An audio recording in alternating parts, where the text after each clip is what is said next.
Bonjour à tous et à toutes, c'est Edison Pro, quand allez-vous? Moi, ça va très bien, donc aujourd'hui, c'est super cool. Aujourd'hui, on va regarder la nouvelle version de l'interface Raspberry Pi, donc la nouvelle version de Raspbian. Donc l'interface maintenant, elle s'appelle Pixel, parce que, en fait, vu qu'ils ont tellement modifié l'interface pour que ça soit plus beau, plus intuitif, plus le fun à utiliser avec le Raspberry Pi, ils se sont dit qu'elle allait carrément créer un nom pour leur interface, vu qu'elle est complètement différente de ce qu'il y avait avant. Alors en ce moment, je stream le Raspberry Pi sur mon réseau internet avec VNC, donc comme vous pouvez voir, je suis sur mon ordinateur personnel en ce moment, et là voilà, quand je clique sur ça, on voit le Raspberry Pi. Donc s'il y a des bugs graphiques, c'est probablement à cause de ça, c'est à cause du streaming, c'est assez lent. Donc voilà, on fait ce qu'on peut, n'est-ce pas? Alors je vais vous faire le tour de la nouvelle interface comme si c'était juste du nouveau. Comme ça, dans le fond, ça va me permettre de faire un bon review de la distribution en même temps de faire un review de la nouvelle interface. Alors, comme qu'on peut voir, le menu il est en haut. Tout ce qu'on a sur le bureau, c'est la corbeille, tout simplement. Alors, on va commencer en haut à droite. Donc, ici, on a un bouton pour éjecter les clés USB. Ensuite, l'heure, le processeur, donc l'utilisation du processeur, paramètres de volume. Ici, on voit que ça veut juste dire qu'on est connecté à l'Internet. Ensuite, le Bluetooth. Et VNC, ça c'est parce que j'utilise donc VNC pour streamer le Raspberry Pi. Et j'en profite aussi pour dire, avant ici, il y avait un petit carré de couleur qui apparaissait si vous n'aviez pas un bon voltage branché sur votre Raspberry Pi ou si vous étiez à des températures trop hautes. Maintenant, c'est plus intuitif. Si vous êtes en sous-voltage, il va y avoir un petit éclair, comme dans électricité. Et si vous avez trop de grosses températures, il va y avoir un petit thermomètre comme dans température. Voilà. Ensuite, ici, quelques raccourcis. On va, dans le fond, faire un petit tour du menu ici. Ça va nous parler des raccourcis qui sont en haut en même temps. Donc, on peut voir que les logos, ils ont tout été refaits par rapport à l'interface précédente. Et, dans le fond, dans la section Programming, on a BlueG Java. Donc, dans le fond, c'est pour faire du Java, tout simplement. Donc, un environnement de développement Java. Ensuite, ici, on a un environnement de programmation multilangage. Ensuite, ici, un autre IDE Java pour les animations. Mathematica, ça c'est un logiciel de programmation en lien avec les mathématiques, mais je peux pas trop vous en dire plus parce que je connais pas trop ça. Ça ici, dans le fond, c'est un logiciel qui va permettre d'aider à faire des applications qui sont en lien avec le Internet of Things. Donc voilà. Encore une fois, ça je peux pas trop vous en dire plus, je l'ai jamais essayé. Python, voilà, pour programmer en Python. Scratch, qui est un environnement de programmation qui fonctionne dans le fond avec des blocs, un petit peu comme les Lego Mindstorm. C'est comme des dessins qu'on branche ensemble, puis dans le fond, ça fait de la programmation. SenseHat, ça c'est quand même cool.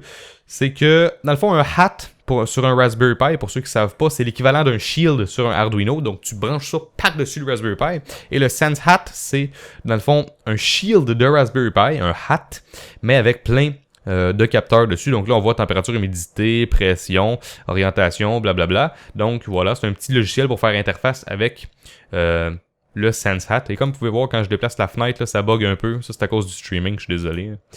Donc on va quitter ça. Maintenant, on n'a pas fini encore programmation. SonicPi, c'est pour créer de la musique par programmation. Donc, par exemple, programmer des séquenceurs ou des trucs comme ça, des notes, des fréquences. Et ensuite, Wolfram, c'est un environnement de programmation pour le langage Wolfram. Mais ça, encore une fois, je suis pas trop une ressource là-dessus. Dans Office, on voit qu'on a, dans le fond, la suite LibreOffice qui est installée. Donc, pour avoir votre équivalent Word, Excel, PowerPoint, etc. Donc, rien de très compliqué ici. Internet, avant on avait le Epiphany Browser, puis il y en avait d'autres aussi, je ne me rappelle plus trop les noms. Maintenant on est passé à Chromium qui a été adapté pour le Raspberry Pi et qui semble quand même bien fonctionner. Je peux pas trop vous faire une démonstration en ce moment, quoique on va essayer, mais vous allez voir là, avec les bugs graphiques, là, ça va pas être super, c'est pas aussi rapide visuellement que si on était directement sur le Raspberry Pi. Donc si on va sur YouTube, on peut voir que ça charge encore lentement, mais je pense que c'est quand même beaucoup mieux que ce que c'était avant. Donc, je sais pas si pour ceux qui avaient le Raspberry Pi original avec juste un cœur, là, c'était très très long quand même. Donc, on peut voir que tranquillement, pas vite, les trucs s'affichent. Et normalement, ça a été optimisé pour regarder les vidéos en 1080p et tout. Pour les vidéos, ça semble quand même bien. Donc, c'est sûr, il ne faut pas trop en demander sur le réseau. Ça va aller plus vite si vous êtes branché par Ethernet que si vous êtes branché par clé USB Wi-Fi par exemple. Donc, faut pas trop en demander au Pi non plus dans ces conditions-là. ClausMail, c'est un client pour regarder vos emails, tout simplement. Ça, c'est un raccourci Raspberry Pi Ressources qui vous envoie vers les ressources sur le site Raspberry Pi, tout simplement, donc pour avoir des idées de projets, des tutoriels, etc. The Magpie, c'est un magazine qui concerne le Raspberry Pi et ça vous envoie sur cette page-là. VNC Address Book et VNC Viewer, ben dans le fond, c'est en lien avec VNC. Donc, VNC Address Book, c'est pour, dans le fond, enregistrer dans le fond, des ordinateurs que vous voulez streamer, donc pour enregistrer certains IP. Et VNC Viewer, c'est juste pour y aller un par un, tout simplement. Et en fait, VNC vient déjà préinstallé dans cette version, dans cette nouvelle version de Raspbian. Donc c'est quand même intéressant, on va en parler un petit peu tantôt là, de ces nouveautés-là. Encore une fois, Minecraft Pi qui est toujours là, Python Games, donc plusieurs jeux un Python. Accessoires, on a un gestionnaire d'archives, calculatrice, gestionnaire de fichiers, visionneuse d'images, PDF. On a un petit logiciel pour copier à partir d'une carte SD jusqu'à une clé USB ou une autre carte SD ou des trucs du genre. Task Manager pour voir tous les processus et tuer les processus, voir la RAM, etc. Le terminal, bien sûr, pour faire toutes les commandes dans le terminal. Et ensuite, Text Editor, juste un genre de petit notepad. Donc on voit que pour le navigateur de fichiers, tous les logos ils ont été changés, mais ça semble quand même très clean. Et ben voilà, on s'y retrouve, c'est un navigateur de fichiers tout à fait classique et qui a pas l'air trop encombrant. Ça a l'air assez simpliste, c'est bon. Ensuite, on va continuer quand cette fenêtre va disparaître. Voilà, Help. La référence Debian et ensuite une page pour Raspberry Pi Help, donc ça vous envoie sur internet bien sûr.